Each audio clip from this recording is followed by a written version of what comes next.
Hi, Geno. Hi. With Baylor coming up tomorrow, and last time you guys played Baylor, Liv obviously had a really tough game. But with that game being so long ago, now having Aaliyah here, how much has Liv learned that she doesn't necessarily need to score points to contribute? I think Paige called her a point forward because of how much she's been contributing, passing, rebounding, doing everything besides scoring points. Well, I mean, if you watch Baylor play, you can just be you can't be anything but impressed with their size and their physicality and their athletic ability. So having somebody like Aaliyah, that's an element that we didn't have last season, and that allows Liv an opportunity to, as Paige said, be more of a distributor for us and be, someone who can, occupy one of their defenders at the high post and gives us some defensive flexibility. Last year the entire defensive assignment was pretty much Liv versus the rest of them. So, I think we've got a little more to work with, but that's not going to make beating Baylor any easier. Next question is from Douglas. Hey, Geno, Doug Bonjour with Hearst. You've talked about teams needing to play different styles to win in March, and obviously yesterday was, more of a track meet at times. I mean, Baylor, obviously defensively, I assume you're expected to be more of a grind. I mean, can you discuss that, just the style that they play and kind of what you're up against here?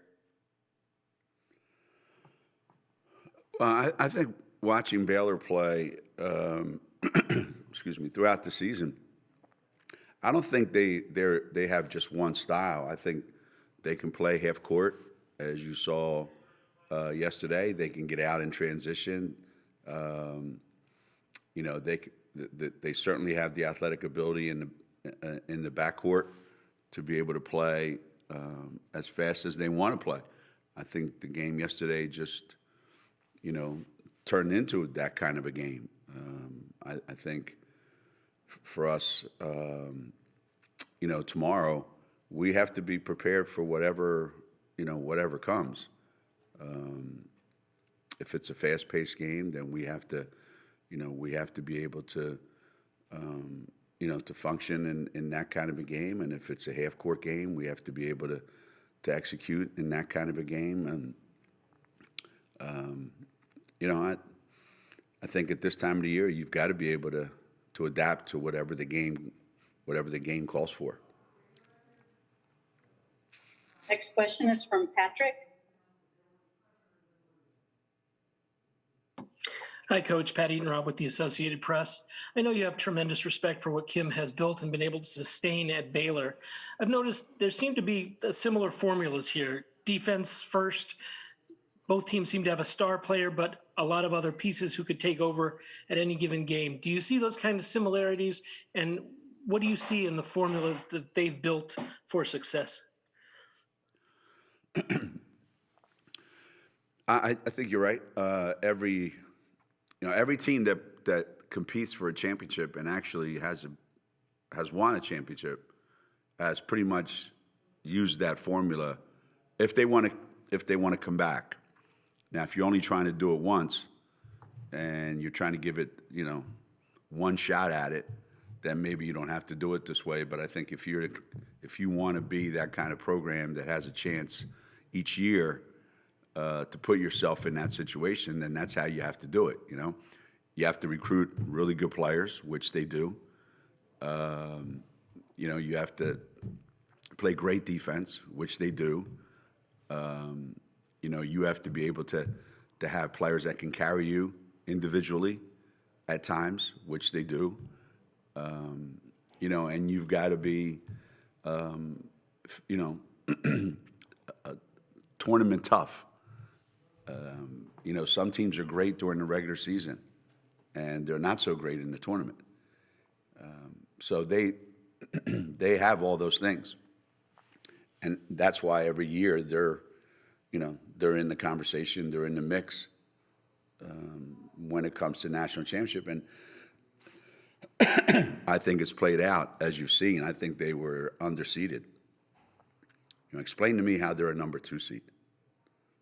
So, you know, these things happen. I know, but I think they deserve to be a number 1 seed if you look around the rest of the tournament. Not that, you know, any of the other number 1 seeds, you know, including us, don't deserve it. But I think certainly Baylor is more than a number 2 seed. How we ended up in the same region, if you know, that's even more shocking, given how good they are. So, what are you going to do? Next question. Oh, I'm sorry. Next question is from Joe.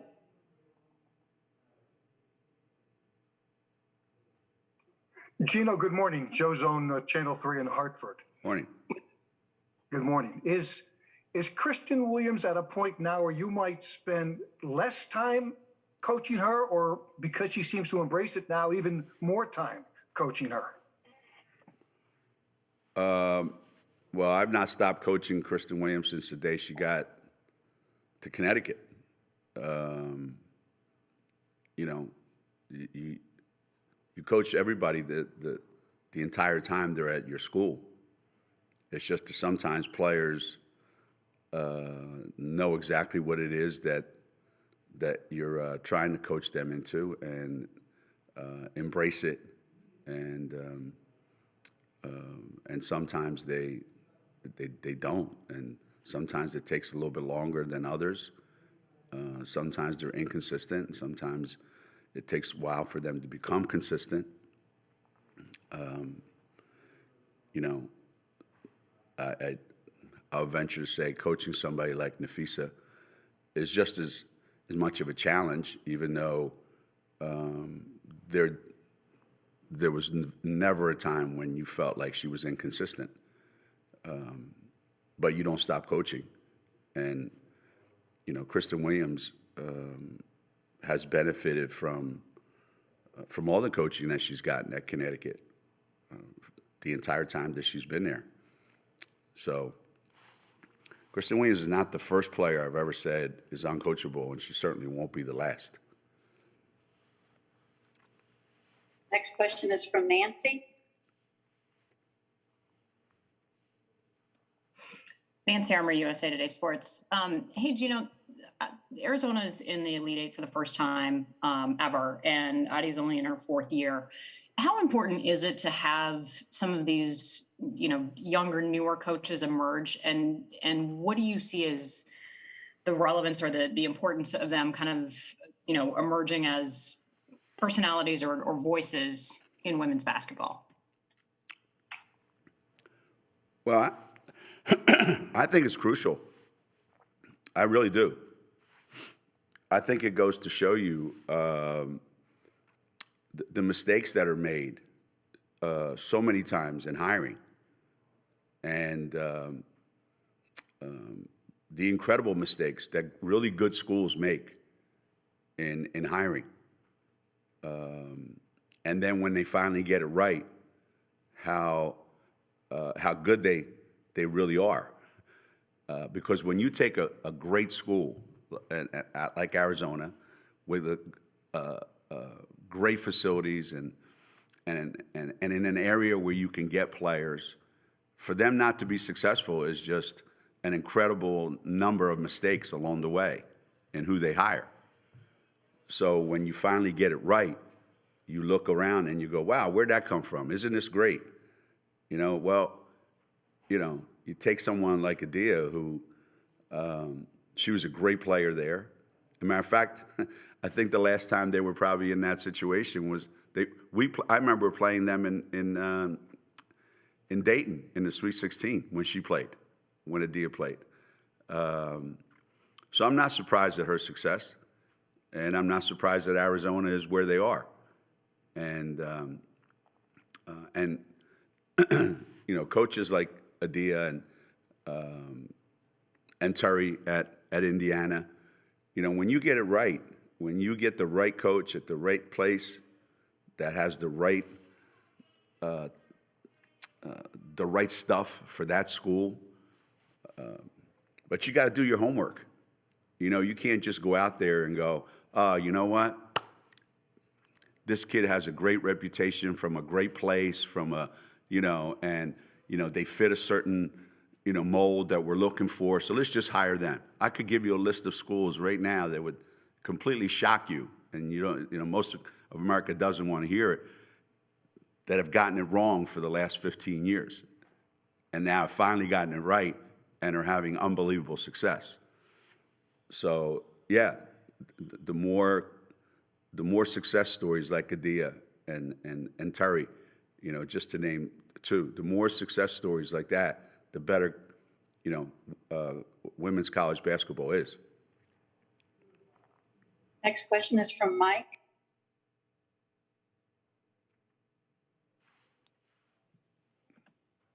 Thank you. Good morning, Geno. Morning.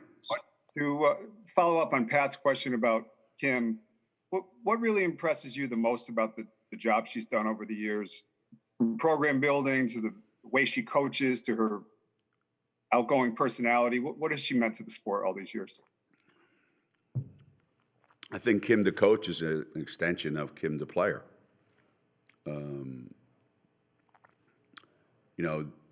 Maybe a lot of the media are too young to remember Kim as a player, or weren't following the sport when Kim was a player. But she coaches exactly the way she played. She's tough, she's competitive, she's driven. There's an intensity level about her. She multitasks. She coaches, she officiates, she does everything on the sideline with a passion. And most of all, I think it's been consistent. It's been consistent that she's been true to who she is. This is who Kim is. There's no act there that she's putting on. And her teams have been consistent. Each year they have the same formula. And some years it works out better than others, like the rest of us. But the best thing you can say about a coach is they're true to their personality. They believe in a certain way of playing and coaching, and they stay with it. And that's why she's had the success that she's had. It's no mystery, really. Next question is from Carl.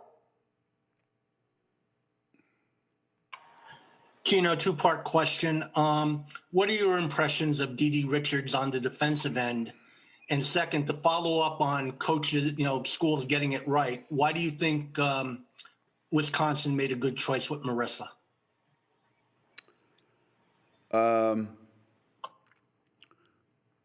Well, I think the entire Baylor defensive team, the entire team is exceptional defensively. I think you don't necessarily crack the lineup or get a lot of playing time at Baylor if you're not a great defensive player. So Dee's just a perfect example of that. I mean, you look at the stat sheet sometimes and you'll say, well, what contribution did she make? But you have to watch the game, and you have to watch the way she impacts the game, defensively to realize how valuable she is on that team. As far as, Wisconsin getting it right, you just cross your fingers and you hope that that people get it right. And obviously I'm partial when I recommended Marissa for the BU job. I told Drew up there. I said, listen, I don't know if she's going to win the conference championship or not. I said, but I guarantee you, your team is going to be a lot better than they were the year before. And they're going to be a lot better next year and the year after that. And I think the same thing is going to happen at Wisconsin. I don't know if she's going to win the Big Ten, next year, the year after that. But I know Wisconsin is going to be better than they were last year, and they're going to keep getting better every year. And that's all you can hope for when you hire a coach. All right, we have time for one more question, and that'll come from Bob.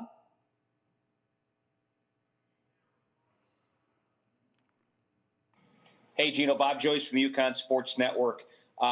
Yesterday, your juniors, excuse me, were just outstanding. And it doesn't matter how good your freshmen or sophomores are. Coaches that I've always covered have always talked about the upperclassmen having to play well at this time of year. Can you talk about their development this year and the confidence level that they've gotten since the season began to take you to the spot where you are today?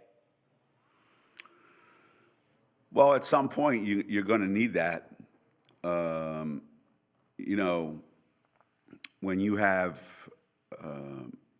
When you have three juniors that are talented, like our juniors are, and you have three juniors that have the ability to impact games, then you want them to have that kind of impact. The year's been a bumpy year. You throw those three together, and this is the first time any of them has been in that particular role. Okay, so sometimes it takes a while for it to come together. You put those three in a unfamiliar role, number one.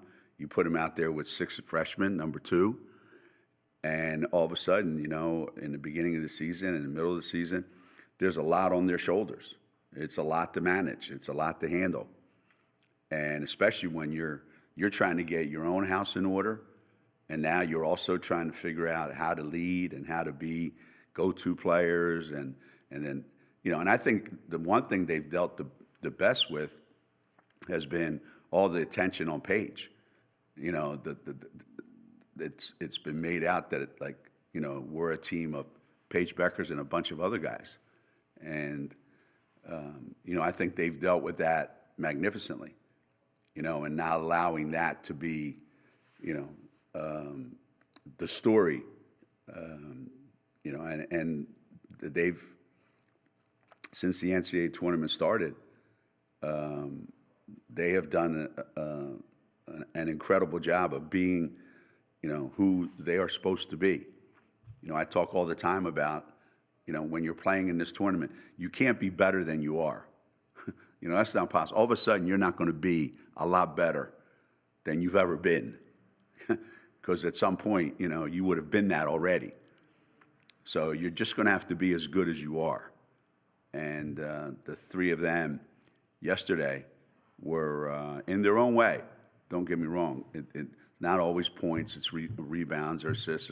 But in their own way, the three of them were as good as they are. And there's probably a little more in them. And hopefully, because they may need a little more tomorrow night. Hey, Liv, this is Vicky from the New London Day in Connecticut. Last time you played Baylor, it didn't really go your way, and Coach said that you guys weren't up to their level at that point. Does that game stick with you at all? Like, have you thought about that game since then, and are you anxious to get another chance to play them tomorrow?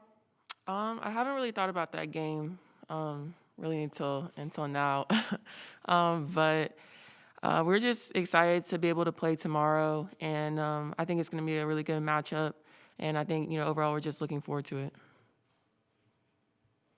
Next question is from Alexa. Hi, this is Alexa Shelby from the Hartford Courant. Olivia, when you look at Baylor, they have pieces on their team that have won a national championship before. You guys, only you and Kristen have played in an Elite Eight game before.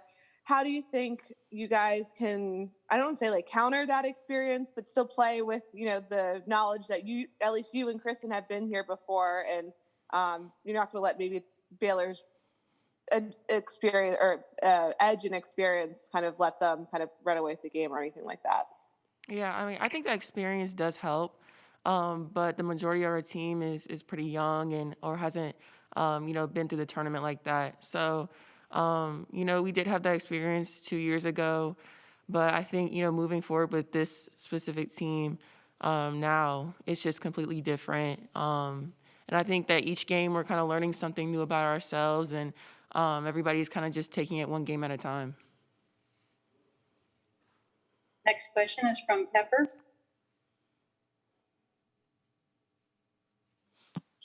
Hi, Olivia. Pepper Percy with the Next Hoops.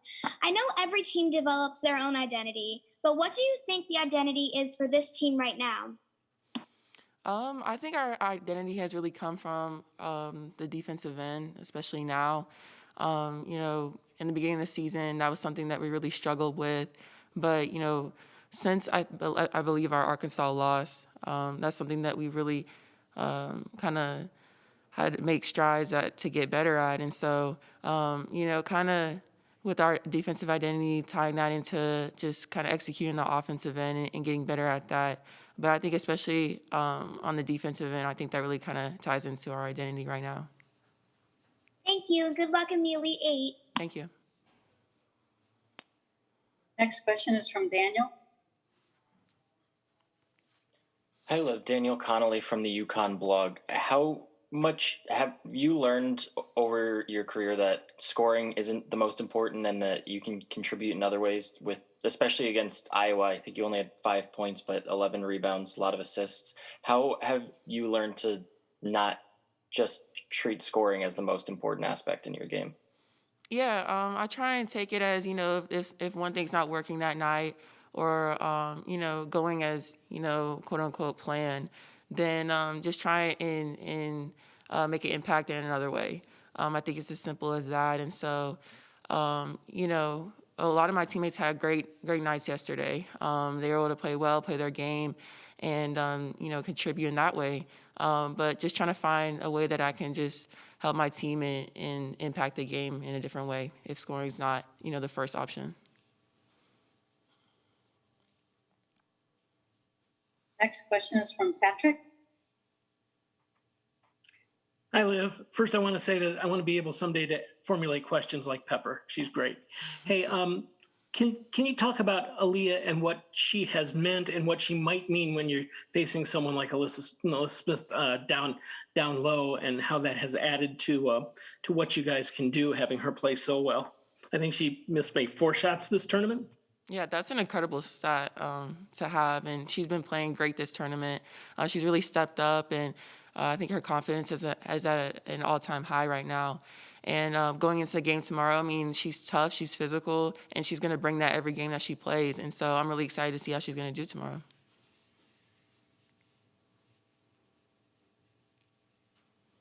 Next question will come from Doug. And then if anyone has a follow-up question, please go ahead and raise your hand.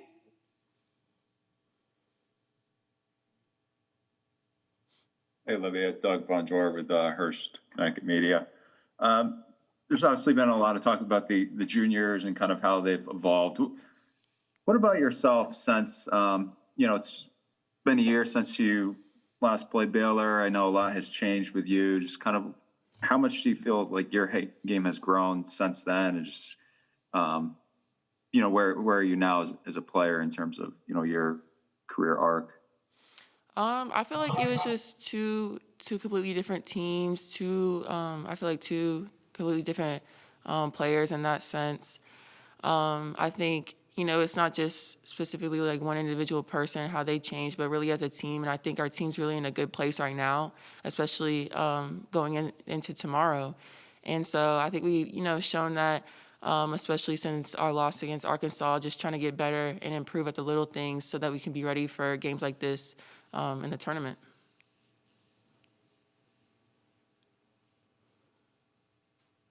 Next question comes from Bob.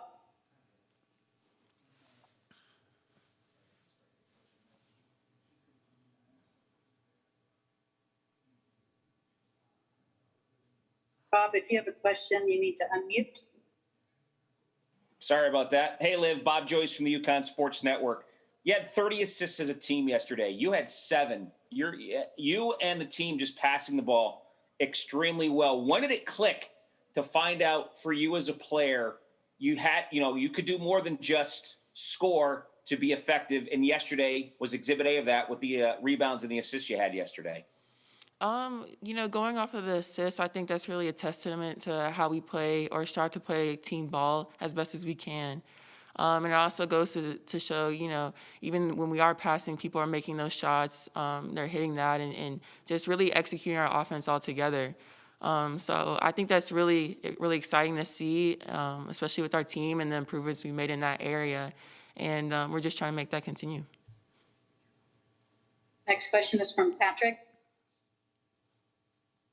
Hi, Liv. Pat Eaton-Rob from the AP again. Can you just talk about how you guys plan to defend Melissa? She was 11 for 11 yesterday, so I assume it's not just going to be you and Aaliyah on her. Yeah, I think it's going to be a team effort. With defense, it usually is. It's not just solely on one person. So I go back to that. It's just going to be a team effort, and, we're going to just try to execute the best we can. What do you think are the strengths of her game? I see she's a pretty versatile player. She can post up, especially against smaller guards. Out on the perimeter, she can shoot the 3. From what I've seen, she can also take it against bigger defenders. So I would say she's pretty versatile. And our last question is from Carl. Carl Adamek from the Journal-Inquirer, Liv. A couple years ago, you went to the Final Four. You had Katie Lou and Nafisa and Crystal leading the way. How much do the junior class take that role of leadership and motivation maybe to get Avina and the freshmen to a Final Four? I think we take a lot of pride in our leadership, and especially considering that we're such a young team and that we've had a lot to learn and continue to learn. We definitely take pride in just trying to lead, especially the younger guys, as best as we can. But overall, as a team, we're just trying to do and execute the best we can in each game and just really get better in that aspect.